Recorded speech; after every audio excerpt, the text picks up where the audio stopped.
welcome to another great episode of the Stoop, where we talk hoops, hoops, and more hoops. I'm your guy, TJ, and thank you for tuning in to another great episode. But before we get started tonight, gotta shout out 24/7 when it comes to your league ball, your AAU tournament ball, whatever you need. If you need something customized, all you gotta hit up my guy Dave and the guys at 24/7, and they will take care of you. See that? That's what did I say? The Stoop. Yeah. So next up, I gotta introduce my player partner, my man with the plan, my partner in crime, my brother from another, Mr. Kev P. Kev P, say what's up to the people, bro. You already know. It's a pleasure to be here. Yes, indeed. Hey, Kev P, listen, this one tonight is super duper special because it's like having family on the show, and everybody's like family on the show, but this one really is like family. Like, she grew up playing tennis. She's an athlete in her own right. She's worked in some of the top-notch organizations, everything from sales to marketing to ticket. So she's a guru when it comes to making sure the job gets done. She's recently ventured off and began her own enterprise and organization that is going to be reaching back like never before. So some of our younger kids and our younger youth can experience what she's experienced as an executive and a top-notch person herself. All the way from Reading, PA. Ladies and gentlemen, it's Miss Danielle White. Miss Danielle White, thank you so much for coming on the Stoop today. Well, thank you guys for having me. I'm excited to be on the show with you guys. Thank you so much. So we're going to go ahead and get started. What initially brought you into sports? Like, what was your first thing that you said, I want to be a part of sports? Oof, that probably just stems from my family, realistically. My dad's an athletic director. My brother is a track coach. I was around it my whole life, realistically. I grew up in it. I was at every high school game there was, probably you can imagine. I played tennis, like you said, I played tennis since I was 5 years old. I played basketball, I ran track, did it all. So when I went to college and kind of starting to get to the end of, my senior year, it was like, what do I want to do? I'm going to have a business degree. What would I enjoy doing? And it was realistically just being in the sports realm. And I just kind of fell in love with the business of sports realistically. And that's kind of how it all came about and what I wanted to do. Super amazing. So, Danielle, let me ask you another question. So, you started a great program, but before we even get into that, when you saw the need, what went into your mind? How did you see it? Was it a life experience? But what was the research that went into it? So when you were thinking to yourself, like, there's no need for this and that, what did you do? What did you see? How was your thought process? Take us into that. It's a little bit of both. Life experience, working in the industries that I worked in, it was very blatantly clear that there wasn't a lot of minority representation on the C-level positions there, going from director and above. And what I realized with talking with other colleagues just in the industry, it wasn't just where I worked. It was kind of everywhere in every organization from NBA, NFL, all the way down to minor league baseball.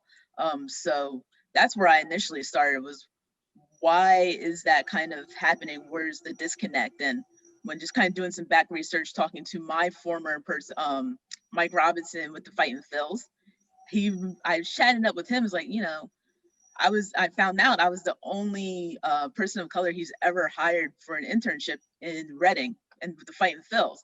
And I was just kind of like, wow, that blew me back. And he said, you're the only one who's ever applied. That's even crazier story for me. So, being in Reading, a diverse community, being the only person with the sports team to ever apply for an internship at that team, which is kind of crazy to me. It is very unusual. Yeah, there's a lot of minorities in Reading. A lot of minorities in Reading. Yeah, and then so I figured that was the disconnect right there. We don't know about these opportunities. So when we kind of came up with it, starting with the high school students and the college students, that we felt that was the best place to go.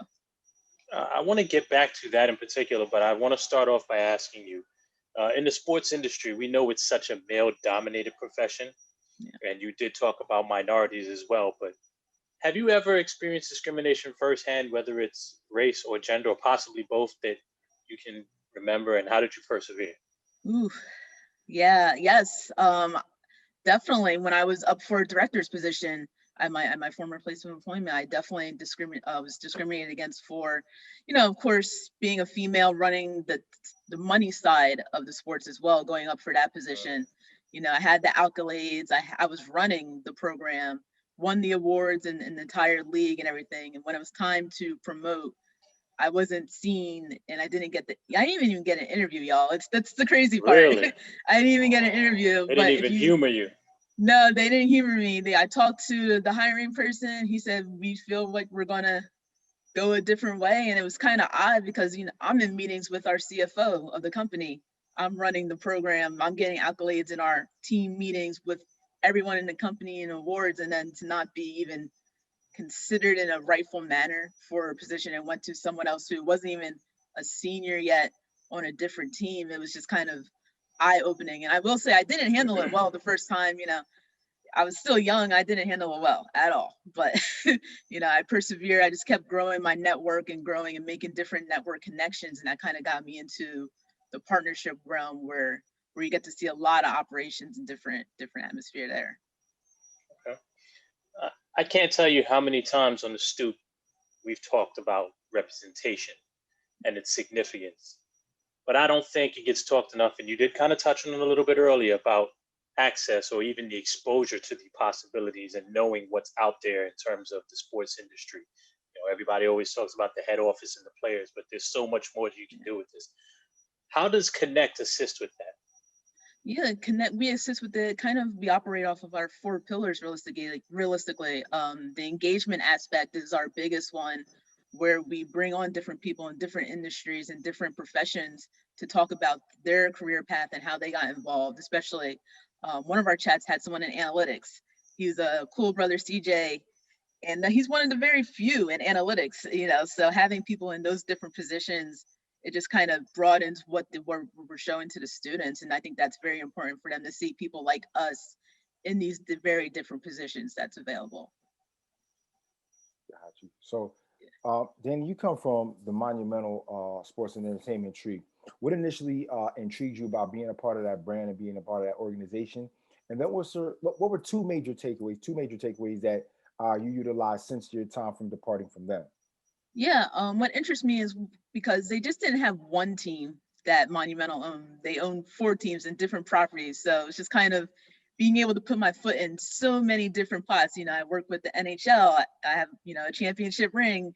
I worked with the Mystics. I worked with the Wizards selling tickets. I got my foot in partnerships doing different things with the esports and the opportunity that Monumental provide. And first and foremost, I will say it is a great company to work for. Their culture, I can speak to it. It's unmatched realistically, just by what I know and who I've talked to outside of it. That culture that they have there is something really special.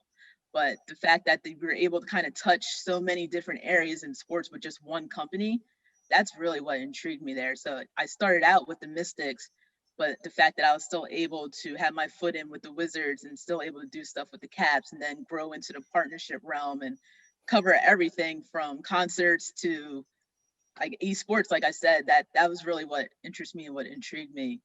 I would say my biggest 2 takeaways that I use kind of today are still just networking. That was the biggest thing there, is networking with the people that are there. There's so many dope people that came from Monumental Sports that are with different leagues now, and just to keep that type of contact has been really great. And then kind of my hustle mentality. I knew if I wanted to stand out, I was gonna have to work hard. I was gonna have to sell my butt off. I was gonna have to really put myself in a position to succeed. And then when time comes to do other different things like I am now, it writes itself. It's easy for me to speak upon. It's easy for my connections to speak upon it for me. So hustling and networking are the 2 biggest things I took away from that. So let me ask you this question. Name a particular time that, since you've touched so many different brands and organizations and teams under the Monumental umbrella, what was the time that you had an opportunity to speak to a professional athlete and they shared something with you that you also was able to utilize throughout your career? It's probably not a time I got to speak to a professional athlete. Okay. I definitely, when I spoke to them, it was probably more on just like, funny humor things, nothing too serious. But one thing I saw was probably mainly the important thing. It was at Mystics game. We were playing against Minnesota. Actually, no, I'm sorry. We were playing against Dallas, and Skylar Diggins, who obviously is on the opposite team there. We had a group of girls who were on an AAU basketball team. They're about 10 years old. And she came over and spoke to the entire team. It's like nothing she had to do. She just came over out of her own accord and spoke to that entire team. And that just kind of showed me like, okay, this is more than basketball. Even though we're at the Mystics game, we're at home, she still took the time. You saw these little girls kind of idolizing her, came over and spoke to her, and that's bigger than the game itself. And that moment, I'm sure those kids will remember forever. So kind of seeing that notion that she took kind of really always kind of resonate with me, with treating people really well and knowing that it's bigger than what you're doing. Absolutely. Yeah. Treating people well and bigger than what it is you're doing. Well said. But with the world being so financially driven, the importance of internships, sometimes even unpaid internships, Yes, indeed. gets overlooked. It doesn't get the respect that it deserves, and some of the experience that comes along with it.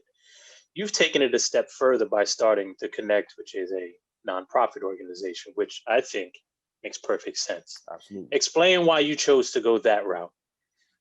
I just wanted to give back to people, have different people where I came from, my city, the cities that I impact here in DC and where I work, and have that access that I've been privileged to have, you know.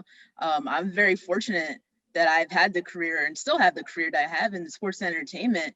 And I want to be able to show my community and especially Black girls too, that we can make it in the business of sports. If you like sports, you can make your money in sales. You can be creative and do marketing. You can do so many different atmospheres. So I wanted to go the nonprofit route because I didn't want to receive anything. It was just giving advice and having a group of people that can help give advice to this community. So I figured that was the best way to do it. And the best thing to do is just to give my knowledge and the experience that I've been able to do and other people's knowledge and experiences that they have to the youth realistically. Absolutely, makes perfect sense. Can I ask, what's been the most fulfilling part of what you've been able to accomplish as an individual, as well as via the Connect? Ooh, as an individual, I guess they kind of go hand in hand. I mean, I had a lot of accomplishments. I've been a top seller in the WNBA for 5 years. I was the #1 seller. So those types of accomplishments are always cool, but thank you. But it's more the accomplishments when I see my team succeed realistically. When I was at Monumental, if it was a team effort where we won group awards, where we can kind of build upon that, that's always been the most fulfilling for me because it wasn't just an individual effort. Yeah, it's cool for me to, get the awards. I love that part. I was a tennis player, so I know the individualness of playing singles, but I also understand what it takes to be a team and be a team leader. So being able to help my team succeed and we succeed as a group and achieve everything has always been like my biggest accomplishment. For the Connect, it's just seeing the amount of kids that log on. Students, student athletes, students in college, students in high school. From the events that we've done so far, the majority of the audience has been college and high school students, which is exactly what we want and that's what we need. So to see them tuning in, to see that there is an interest in asking questions, that's been, very kind of a great and eye-opening moment for me. Super sweet. Got it, T. So the Connect has been something that's been really, really, really amazing so far, and I've had an opportunity to be a part of it. And thank you so much for that opportunity to be a part of it. For the best host ever. So we always got to have you on there. I'm all right, but my thing to you is, what is the amazing thing that you're going to get, or the thing that you most look forward to bringing the Connect back to your hometown, bringing something like that back to your area? What are you looking forward to with that? I'm just looking forward to combining both our partnerships that we have with the Fight and Phils and then our ones with the schools, and just combining those two and bridging the gap right there. Realistically, that's what I'm most looking forward to. But as I mentioned, going back home is very important to me to kind of introduce what I've done in my career and the success that I've had, and also giving the other opportunity for, especially Reading High School. That's my alma mater right there. So anytime I can bridge the gap and help other students kind of achieve their goals or show them a different route outside of just playing the sport or being a coach, that's kind of like the goal for me realistically. Absolutely. Yeah. So I wanted to ask you another question. You guys have already put together 2 amazing panels with a lot of great responses, but what has been some of the great feedback that you guys have received so far, and how do y'all plan on implementing that to move forward? Yeah, so we actually had 3 great events. I don't want to forget our first panel that came through. They were dope females panel that we did first. But the amazing feedback is just the advice that the panelists are giving realistically. Every time we talk to someone new, we always have like potential partners and sponsors on there as well. And if they quote at least one or two other people that somebody has said on our panel. And that makes me know that they're listening and they're really kind of taking it in and being taken seriously. So when they kind of quote back advice or like an experience that one of our panelists talked about during the chat, that kind of lets me know that they're really engaged and they love what we're doing there. So moving forward, we're just going to keep that energy up that we do, and making sure that the engagement aspect of it is moving forward. Once COVID we have a better grasp on COVID, we plan on doing some in-person events at like the organizations. So that's going to even engage the students a lot more, being able to actually see them, talk to them, and be at their place of work, which is also a cool experience there. So that's kind of our next goal, that in the engagement aspect of it is having them actually go to their place of business and seeing what they do on a daily, which is really awesome. Okay. Cool. Whether we like it or not, we are all a brand. What's the most basic advice you could give to some of the viewers, some of your youth that are listening, anything that you could say in regards to personal branding? And not only that, but protecting your brand. Yeah, just be yourself. That's the biggest advice I could give in terms of branding yourself. You don't want to be fake or anything else. People can see that when you're trying to present yourself in different ways. You know, if you like myself, I'm a tennis player. I can tell you anything about tennis, anything, you know, who's the best player and why they're the best player, why Serena Williams is the best player, or why she may not be the best player and maybe she should go a different route. I can talk your guys' ears off about that all day. So that's who I am as a brand. That's what I like to talk about. So I said, if you're a Star Wars fan, if you like Stranger Things, if you like different things, talk about that, implement that into your personality. Whatever you are and who you are is very important to showcase. And that's essentially what makes you stand out when you go on interviews and when you're going into your job and going forward. If you're trying to fit in, that's not what they're looking for. They already have that. So they want someone who's going to bring in a different idea. That's the most important. I wish something I would have learned probably in college, you know, as you're going through your internships. You know, I just said, you know, try to fit in and be like, marketing is cool. I didn't know a thing about marketing back then, you know. But, you know, maybe I should have went the sales route back when I was in college. But being yourself and being your authentic self is the most important brand piece that you'll have. Absolutely. Definitely. I was sorry, going to, that's cool. I was going to say that I heard a rumor, but you've kind of already squelched it as a rumor because you've confirmed it, but I want a number on it. But I heard that you have, in your time in the sports industry, sports entertainment industry, you got a couple of championship rings.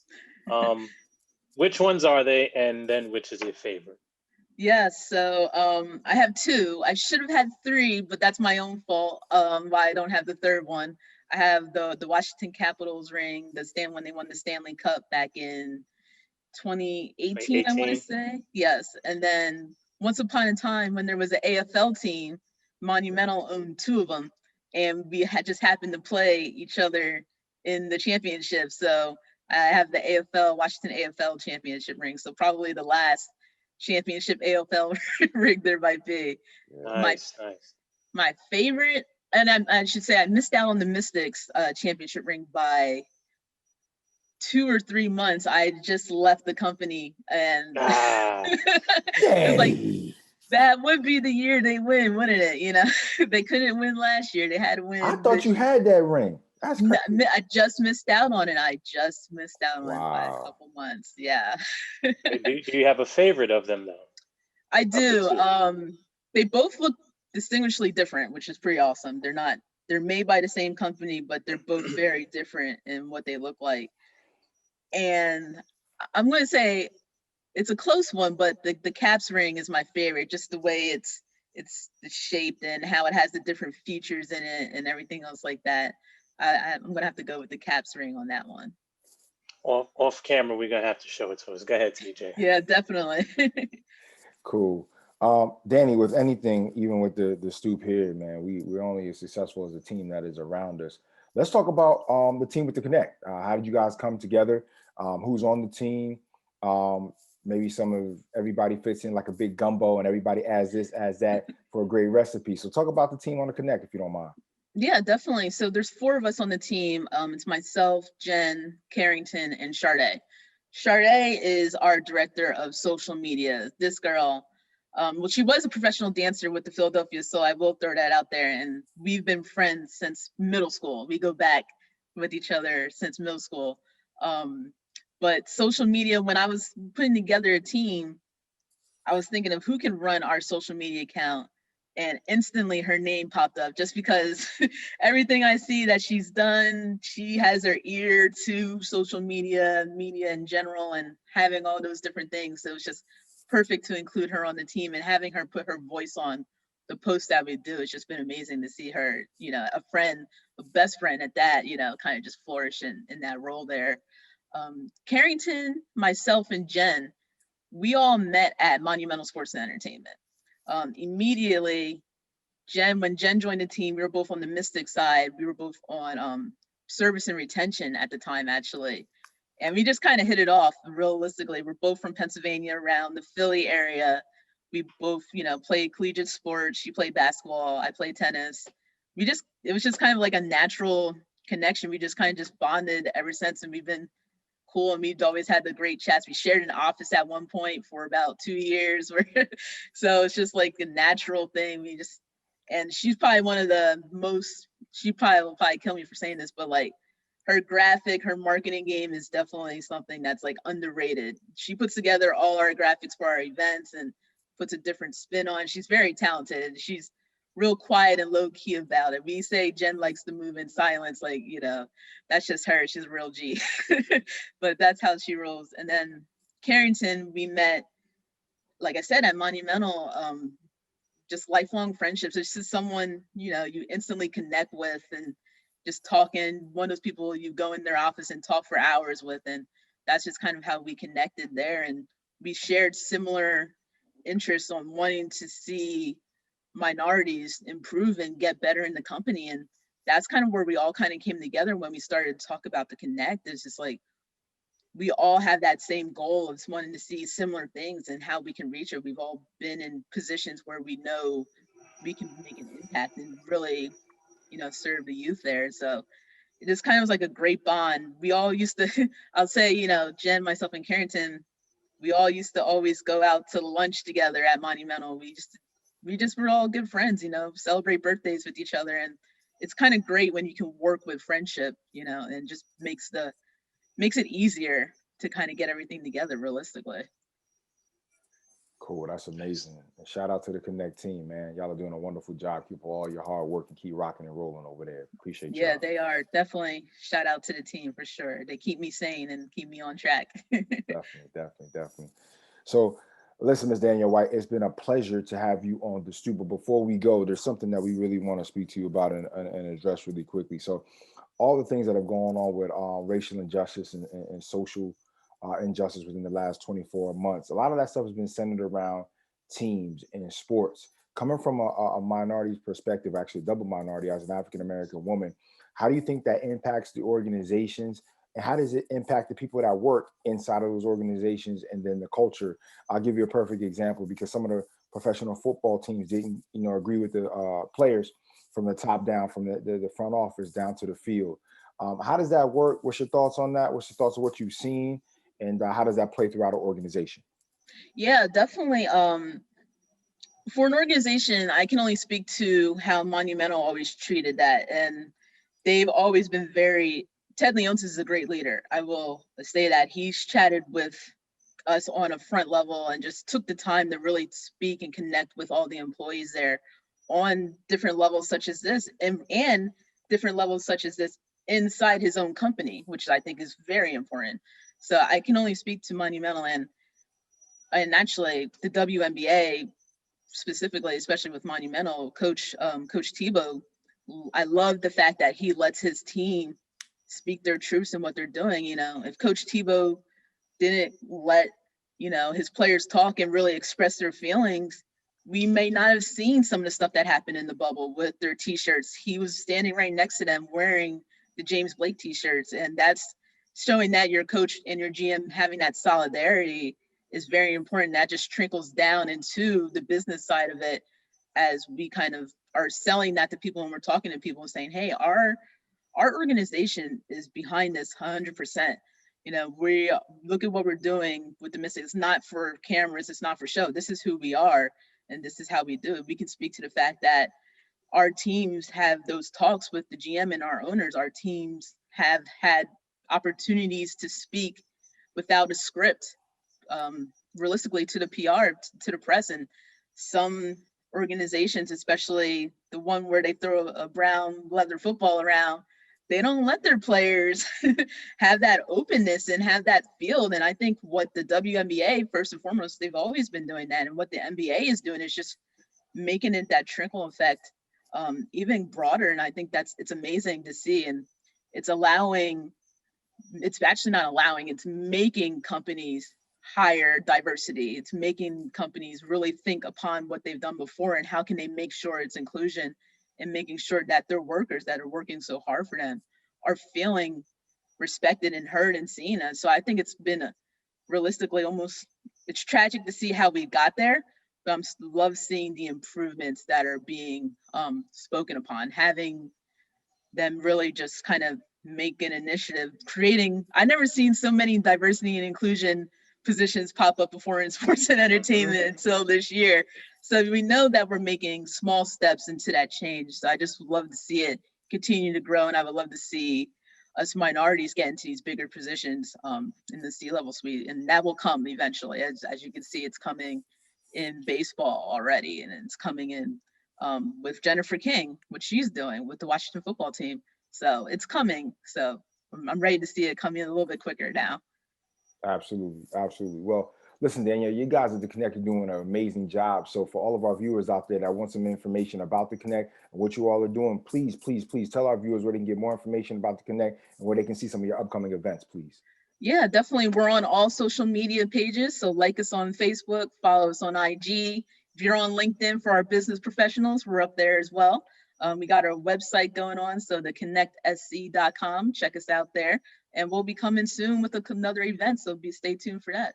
All right. Well, to Miss Danielle White and the whole entire Connect family and team, we wish you well. Thank you so much for coming on the Stoop today. We really enjoyed you. Thank you. Thank you guys for having me. Absolutely. Listen, for my guy, Kev P, this has been another great episode of The Stoop. Continue to look out for great episodes coming from us. And if you're watching us on YouTube, make sure you like, share, and subscribe all that you see. Until next time, we got you covered. We out of here.